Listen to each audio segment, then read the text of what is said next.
भी एक्सेस नहीं मिला था। ओनेट आप ओपन कर पा रहे थे, वहां पे आपकी प्रोफाइल बन रही थी, बट आप कोई प्रोफाइल फोटो अपलोड करते हैं तो अपलोड नहीं हो रही थी।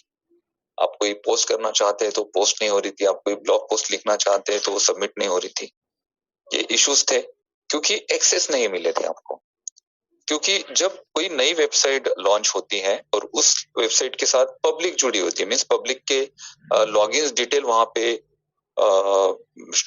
मंगे जाते हैं। जैसे कि हम लॉगिन डिटेल्स देते हैं, जैसे हम हमारे लिए एक फॉर्म ओपन होता है जब भी हम ऑन पैसिव इकोसिस्टम में अपने आप को रजिस्टर्ड करना चाहते हैं, तो एक फॉर्म ओपन होता है। उस फॉर्म को हम भरते हैं, वहां पे हमारी ईमेल एड्रेस डालते हैं, वहां पे हमारा नाम लिखते हैं और एक पासवर्ड जनरेट करके हम एक फॉर्म भरते हैं और अपने लिए एक लॉगिन आईडी और पासवर्ड क्रिएट करते हैं। मीन्स ऐसी वेबसाइट जिस वेबसाइट पर यूजर आ रहे हैं और वो यूजर अपने आप को रजिस्टर्ड कर रहे हैं, उस पर्टिकुलर वेबसाइट को 100% एक्सेस नहीं दी जाते हैं जब लॉन्च होती है।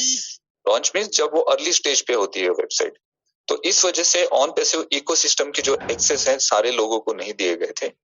पर्सनली मैं अगर मेरी बात कहूँ तो मैं 8 दिन पहले मुझे ओनेट का एक्सेस मिला। 8 दिन पहले। इसके पहले मेरी प्रोफाइल बनी थी, वहां पर मैं ओनेट को देख पा रहा था। वहां पे लोग फ्रेंड रिक्वेस्ट भेज रहे थे, वो सारी चीजें मैं देख पा रहा था, बट मैं वहां पे कुछ एक्टिविटी नहीं कर पा रहा था। ना तो मैं वहां पे कोई पोस्ट शेयर कर पा रहा था, ना तो मैं वहां पे कोई ब्लॉग पोस्ट सबमिट कर पा रहा था। बट उस दिन मैंने देखा तो वहां पे जैसे मैंने ओनेट को क्लिक किया तो क्रिएट योर प्रोफाइल का मुझे वापस से टैब मिला। तो उस टैब को मैंने क्लिक किया तो वहां पे मैंने मेरे लिए मेरी एक प्रोफाइल क्रिएट की और उसके बाद देखा तो मेरा जो प्रोफाइल फोटो है वो 1 सेकंड में वहां पे अपलोड हो गया। इसका मतलब ये है कि मुझे एक्सेस मिल चुका था उस पर्टिकुलर वेबसाइट का। तो मुझे क्यों इतनी देर रुकाया गया? एक कॉमन सा क्वेश्चन आता है माइंड में कि क्यों भाई मुझे क्यों रुकाया गया इतने दिन? बाकी लोगों को मिला और मुझे क्यों मिला? ऐसा कुछ होता नहीं है कि भाई यहाँ पे सिर्फ पर्टिकुलर लोगों को अगर मिलता है और बाकी सारे लोगों को नहीं मिलता है। ये रैंडम होती है सारी चीजें। बाय डिफॉल्ट मुझे नहीं मिला, बाय डिफॉल्ट कई सारे लोगों को मिल गया था वो एक्सेस। तो जब कोई वेबसाइट जिसमें यूजर अपने आप को रजिस्टर्ड करते हैं, उस वेबसाइट के एक्सेस 100% नहीं दिए जाते हैं, थोड़े थोड़े करके वो एक्सेस दिए जाते हैं ताकि वो जो प्रोग्रामिंग रन होती है उस वेबसाइट को रन करने के पीछे, वो प्रोग्रामिंग पे ज्यादा लोड ना आए उस वेब पेजेस पे या फिर उस पर्टिकुलर वेबसाइट पर ज्यादा यूजर ट्रैफिक ना आए, ताकि वो वेबसाइट बहुत ज्यादा स्लो ना हो जाए या फिर वो वेबसाइट हैंग ही ना हो जाए। तो इस वजह से थोड़े थोड़े करके एक्सेस दिए जाते हैं। तो ओमेल की अगर हम बात करें तो ओमेल में बहुत सारे लोगों को एक्सेस नहीं दिया गया था। मीन्स आपकी ऑन पैसिव इकोसिस्टम की अकाउंट तो आपने बना लिया था, आप वहां पर जा पा रहे थे। आप ओमेल को जैसे ही क्लिक करते हो तो this user not registered with ओमेल, ऐसा आपको वहां पे मैसेज आ रहा था। तो जिन जिन लोगों को ये मैसेजेस आ रहे थे, अभी अगर आप देखेंगे तो उनके जो अकाउंट है सिस्टम से डिलीट हो चुके हैं पूरी तरह से।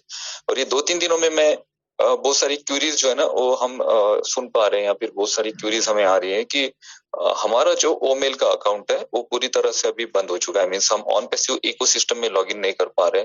जब हम ओ फाउंडर का हमारा लॉगिन आईडी और पासवर्ड वहां पे डालते हैं और नया जब हमारे लिए अकाउंट क्रिएट करना चाहते हैं तो वहां पे मैसेज आ रहा है कि यूजर ऑलरेडी रजिस्टर्ड है सिस्टम के साथ। तो फिर हम क्या करें? हम ओटीपी से भी करना चाह रहे हैं तो भी हम नहीं कर पा रहे। तो उन सब के लिए मैं एडवाइस करूंगा कि देखिए क्या हुआ कि जिन लोगों को ओमेल के एक्सेस नहीं मिले वो सारे अकाउंट सिस्टम से डिलीट कर दिए गए और वापस से आपको अकाउंट बनाने के लिए कहा गया।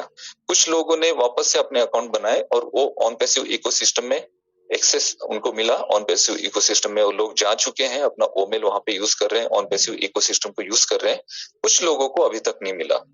तो इसका रीजन ये है कि जो डेटा था कंपनी में, जो आपकी ईमेल एड्रेस रजिस्टर्ड थी जिसमें आपने ओमेल बनाया था, तो ओमेल तो आपकी डिलीट हो गए, बट आपकी जो जीमेल अकाउंट की आईडी थी वो सिस्टम के हिस्ट्री में है, अभी तक वो रिफ्रेश नहीं हुई है। जैसे ही सिस्टम रिफ्रेश हो जाएगा आप भी अपने अकाउंट्स बना पाएंगे। जो लोग अभी बाहर हो चुके हैं इकोसिस्टम से, उन लोगों की मैं बात कर रहा हूँ। कुछ ज्यादा नहीं है, कुछ 20-25-30 अकाउंट होंगे या फिर जो भी होंगे। तो आपको एक ही करना है कि आपको अभी वेट करना है। आप सपोर्ट को एक बार टिकट रेस कर दीजिए आपके ओ फाउंडर के अकाउंट से, उसके बाद आप छेड़छाड़ मत करिए, आप वेट करिए।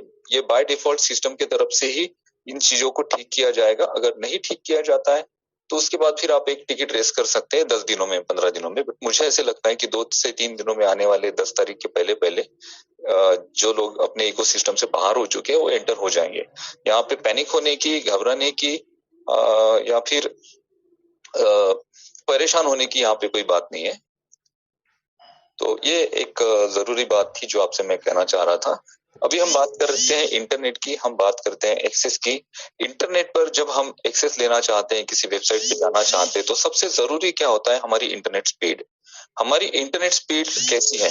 उस पे सारी चीज़ें डिपेंड होती है। अगर आप अच्छी इंटरनेट स्पीड में हो, आपका जो इंटरनेट सर्विस प्रोवाइडर जो है, वो अच्छी स्पीड आपको दे रहा है, तो आप इज़िली एक्सेस कर पाते हैं किसी भी वेबसाइट पर। दूसरी जो इम्पोर्टेंट जो चीज़ होती है, वो होती है हमारे डिवाइसेस के कॉन्फ़िगरेशन। मीन्स हमारा जो डिवाइस है, हम अगर मोबाइल से किसी वेब पेज को अगर हम एक्सेस करना चाह रहे हैं या फिर लैपटॉप या डेस्कटॉप के थ्रू करना चाहते हैं, तो उसका कॉन्फ़िगरेशन क्या है? उसका प्रोसेसर कैसा है? वो जो हम कौन से जनरेशन का वहाँ पे ऑपरेटिंग सिस्टम यूज़ कर रहे हैं? विंडोज़ हम कौन से यूज़ कर रहे हैं? अगर विंडोज़ के थ्रू